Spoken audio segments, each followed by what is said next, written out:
जय श्री राम। प्रभु, आप लोगों ने श्री आनंद रामायण के राज्यकांड का 18वां सर्ग का श्रवण किया।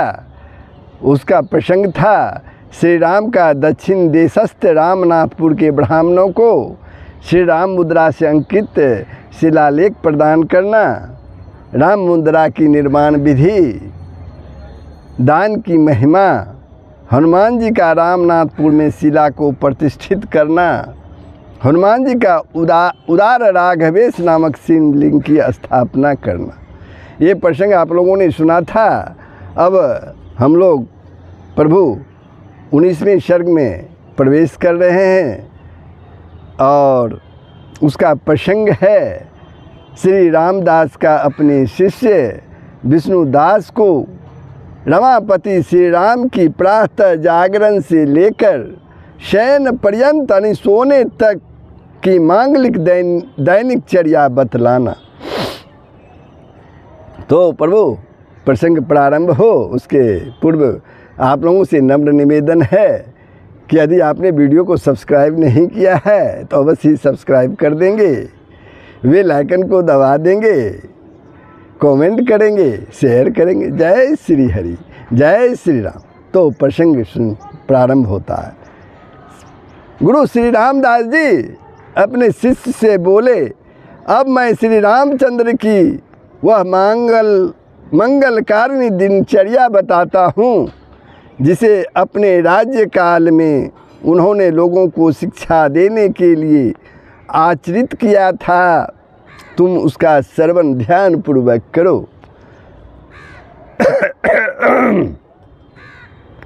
रघुनंदन श्री राम जी प्रातः काल में गायकों के मधुर गीतों को सुनते हुए जागते थे और रात्रि में विविध प्रकार के वाद्यों की ध्वनि के साथ सीता के साथ शयन करते थे। उठते ही वे भगवान शिव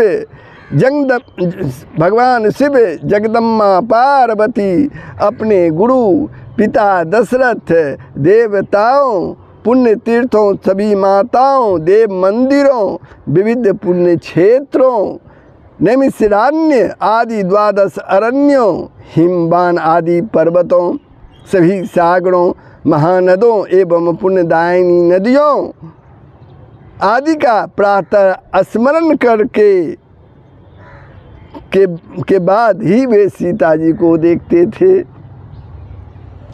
वे प्रणाम करती हुई सीता जी को उठाकर और उनका हाथ पकड़े हुए शया से नीचे उतरते थे। उस समय बाहर के कक्ष में जाकर अपने सभी आवश्यक कार्यों को संपन्न करके रघुत्तम श्री राम क्रीड़ाशाला में जाते थे। उसके बाद शौच विधि को संपन्न करके दांतों की शुद्धि करते थे। उसके बाद कभी घर में और कभी सरजू में जाकर स्नान करते थे। वे यान में बैठे हुए ब्राह्मणों के साथ स्वयं पालकी में बैठकर सरजू में स्नान करने के लिए जाते थे।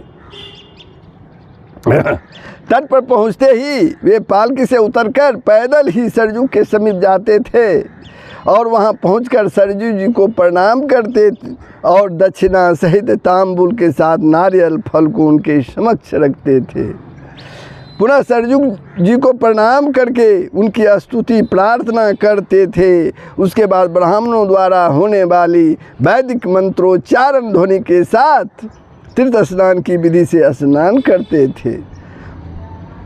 उसके बाद प्रातःकालीन संध्या पोषण विधि संपन्न करके ब्रह्म यज्ञ करने के बाद ब्राह्मणों को श्रद्धा भक्ति के साथ विविध दान देते थे और उसके उपरांत रथ में विराजमान होकर वे भवन को लौटते थे। वह रथ सुवर्ण में तंतुओं से तथा चांदी में रत्नों से जटित रहता था। भवन में आकर विधिपूर्वक हवन करके वे श्रद्धा भक्ति से भगवान शिव का पूजा करते थे। उसके बाद तीनों माताओं कौशल्या, सुमित्रा एवं कैकेयी को प्रणाम करके उनकी वंदना करते थे। उसके बाद श्री राम सीता जी के साथ कामधेनु, कल्प वृक्ष, पारिजात, पुष्कर, चिंतामणि और कौस्तुभ मणि की पूजा करते थे। उसके बाद अगस्त्य, वट वृक्ष, बिल्व, अश्वत्थ, तुलसी, समी, पलाश, दुर्वा एवं राज वृक्ष आदि देवताओं की पूजा करते थे। उसके बाद भगवान सूर्य को प्रणाम कर द्वार देवता का पूजन करके गौ, वृक्ष, अश्व, हाथी, रथ, शस्त्र, ब्राह्मण, कोठार, कोष और पाकशाला, सिंहासन, छत्र, चामर द्वय, व्यंजन द्वय, राजमुकुट, मंच, दीपिका, दर्पण की पूजा करके सद्ग्रंथों का पूजन करते थे। ब्राह्मण की पूजा के बाद ऊंचे आसन पर विराजमान गुरु की पूजा करके उन्हें प्रणाम देकर उनके मुख से पुराण आदि शास्त्रों का कथा सुनते थे। पुत्रों, बंधु बांधवों तथा पंडितों से घिरे हुए श्री राम के द्वारा एवं सीता के द्वारा बार बार प्रार्थना किए जाने पर प्रसन्न मन होकर ब्राह्मण के साथ भोजन ग्रहण करते थे। वह दिव्य भोजन कामधेनु, कल्प वृक्ष तथा चिंतामणि एवं कौस्तुभ मणि, इन 2 मणियों से प्राप्त अन्नों के द्वारा देवी सीता के द्वारा अग्नि में पकाया हुआ करता था। भोजन के बाद मुख शुद्धि के लिए तांबुल का सेवन कर श्री राम दिव्य वस्त्रों को धारण करते थे। दिव्य वस्त्रों द्वारा कटी देश को बांध करके शस्त्रों का धारण करते थे। उसी समय पहले से आहूत वैद्य एवं देवक वहां आ उपस्थित होते थे। उन्हें आते देखकर श्री राम आसन से उठकर उनका मान सम्मान करते और समक्ष बैठाकर प्रभु का पूजन करते थे। उसके बाद श्री राम के सम्मुख सुखपूर्वक बैठे हुए वैद्यराज श्री राम की आज्ञा से बड़े ही आदर भाव से उनके दाहिने हाथ की नाड़ी का परीक्षण करते थे। हाथ के अंगूठे के मूल में जो नाड़ी होती है वह जीव साक्षिणी होती है। उस नाड़ी की गति, चेष्टा आदि के द्वारा श्रेष्ठ वैद्यजन प्राणी के सुख दुख का ज्ञान कर लेते हैं। अतः वे उस जीवन साक्षिणी नारी का सूक्ष्म विधि से परीक्षण करते थे प्रभु श्री राम का। उसके बाद श्री राम दक्षिणा के साथ वैद्य जी को तांबुल प्रदान करते थे। उसके बाद विद्वान देवज्ञ अत्यंत स्पष्ट अक्षरों में लिखित तथा सुंदर पंचांग पत्र को श्री राम के समक्ष फैलाते थे और निम्न मंगलाचरण पंचांग श्रवण का फल उन्हें सुनाते और कहते थे। विघ्नेश्वर भगवान गणेश, ब्रह्मा विष्णु भगवान शिव, समस्त देवता, ग्रहराज भगवान सूर्य, चंद्रमा, भूमि पुत्र मंगलकारी बुध, बृहस्पति, शुक्र, शनि, राहु एवं केतु, ये सभी ग्रह आपको मंगल प्रदान करने वाले हों। विघ्नेश्वर ब्रह्म हरीश्वरा सुरा भानु शशि भूमि सुतो बुध शुभ, गुरुश्च सुख शनि राहु के तवः, सर्वे ग्रह मंगलदा भवन्तु ते। तिथि के श्रवण से चंचल लक्ष्मी भी स्थिर हो जाती है। बार के श्रवण से दीर्घ आयु की प्राप्ति होती है। नक्षत्र का श्रवण किए गए पाप समूहों को विनष्ट करने वाला होता है। योग का श्रवण प्रियजन के वियोग को दूर करने वाला होता है। इसी प्रकार करण का श्रवण सभी प्रकार के अभिष्टों को प्रदान करता है। अतः प्रत्येक दिन दैवज्ञ के मुख से इस प्रकार पंचांग का अवश्य ही श्रवण करना चाहिए, क्योंकि यह श्रवण सब प्रकार के मंगलों को प्रदान करने वाला तथा शुभ फलदायी होता है। श्री राम जी का कल्याण हो। आज शुक्ल पक्ष की 10वीं तिथि है, रविवार है। आज अत्यंत शुभ पुष्प नक्षत्र है। इंद्र नामक योग है।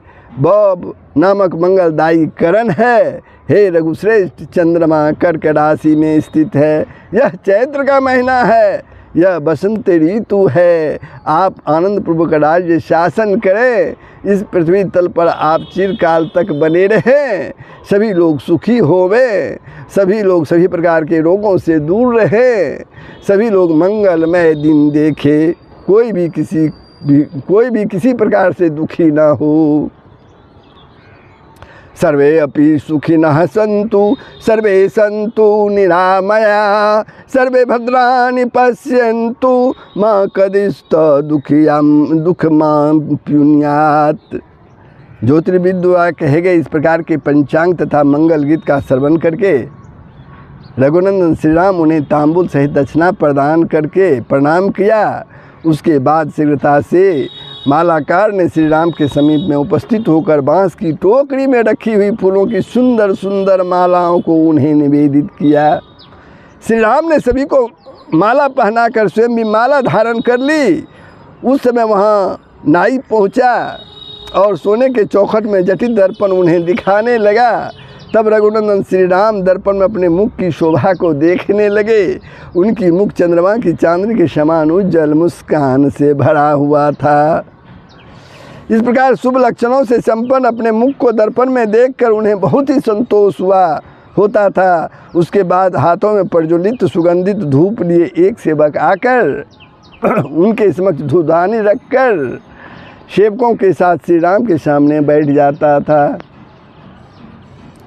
इसके बाद प्रभु श्री राम पालकी में बैठकर भवन से बाहर निकलते थे तो भवन से बाहर आंगन में स्थित सुत मागध तथा बंदी जन उन्हें दिखाई देते थे। वे मागध दीजन श्री राम को प्रणाम कर सूर्य वंश में प्रादुर्भाव सभी राजाओं के जस का उच्च स्वर में कीर्तन करने लगते थे।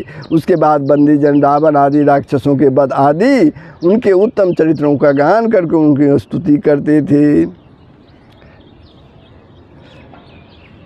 उनकी स्तुति करते थे। इस प्रकार चारणगण प्रसन्न होकर उनकी बिरुदावली का गान करते थे। वे सभी वाहन अनेक प्रकार के। इसके बाद श्री राम महल के तीसरे आंगन में जाते थे।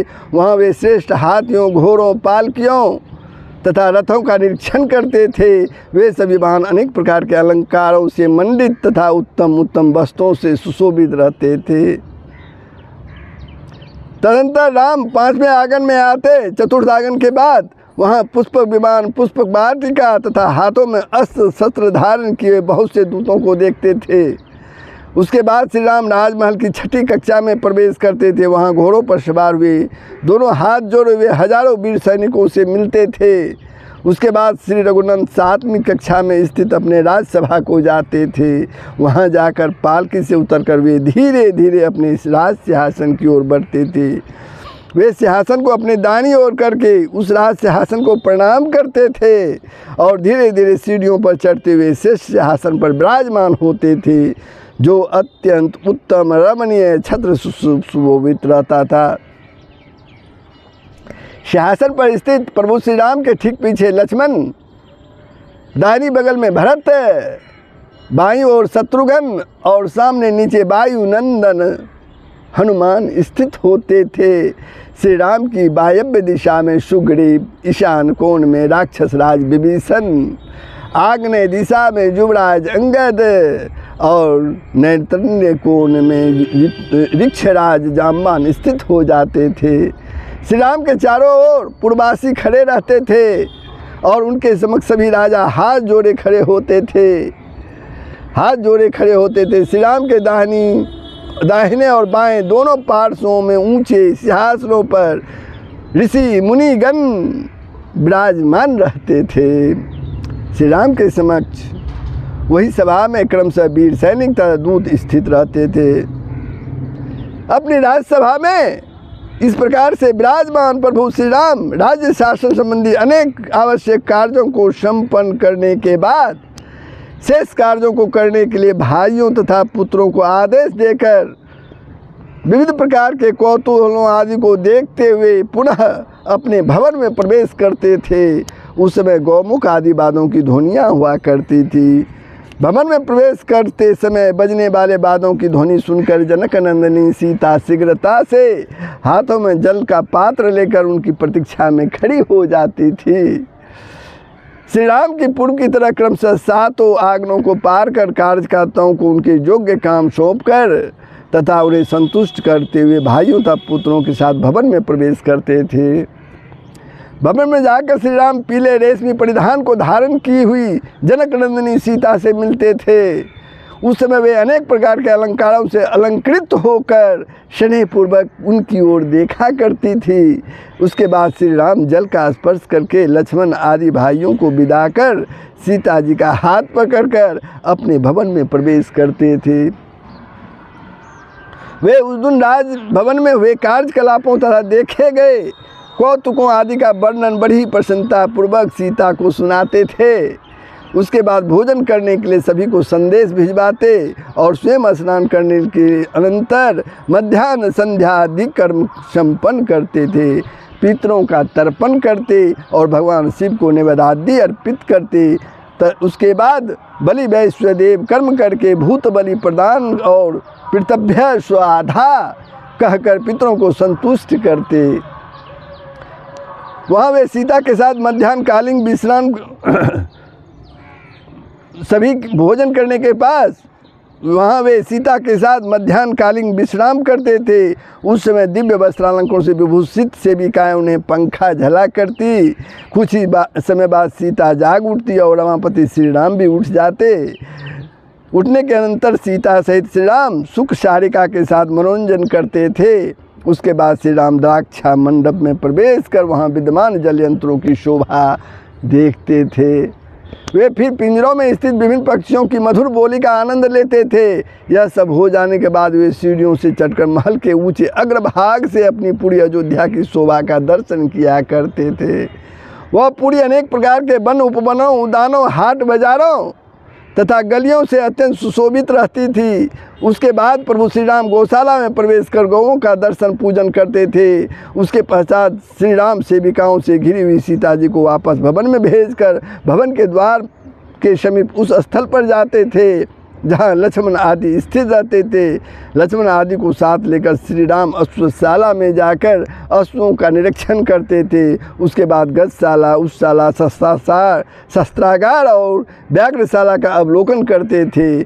फिर शिविका शाला, महिषशाला, वृषशाला, रथशाला में जाते थे। उसके बाद श्री राम महल की 9वीं कक्षा में प्रवेश करते थे, जहाँ हाथों में अस्त्र शस्त्र धारण किए हाथी एवं घोड़ों पर सवार उन सैनिकों में रक्षकों से मिलते थे जो रात दिन राजमहल की रक्षा किया करते थे। इस प्रकार 9 कक्षाओं को पार करके प्रभु श्री राम अपने महल से बाहर की 9 परिखाओं का निरीक्षण करते थे जो सदैव जल से परिपूर्ण रहा करती थी। उसके बाद अयोध्या के राजमार्गों को देखते हुए प्रसन्नतापूर्वक नगर के द्वार पर पहुंचकर वहां नियुक्त रक्षकों से मिलते थे।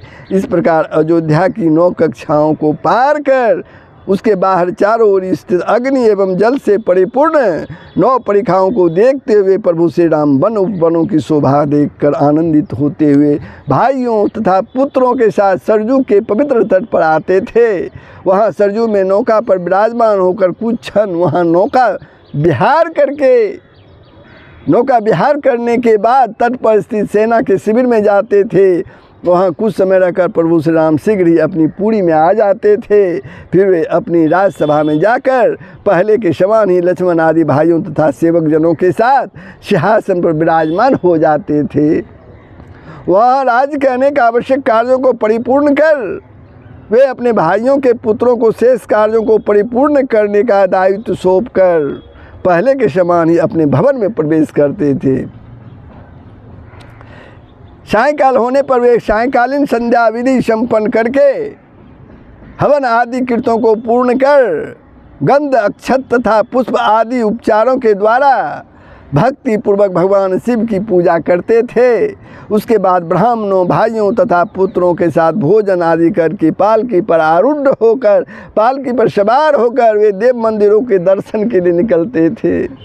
अयोध्या पुरी में स्थित मंदिर एवं शिवालयों आदि में जाकर वे देव प्रतिमा को प्रणाम करके वे वहाँ होने वाले भगवान नाम संकीर्तनों का श्रवण करके परम आनंदित होते थे।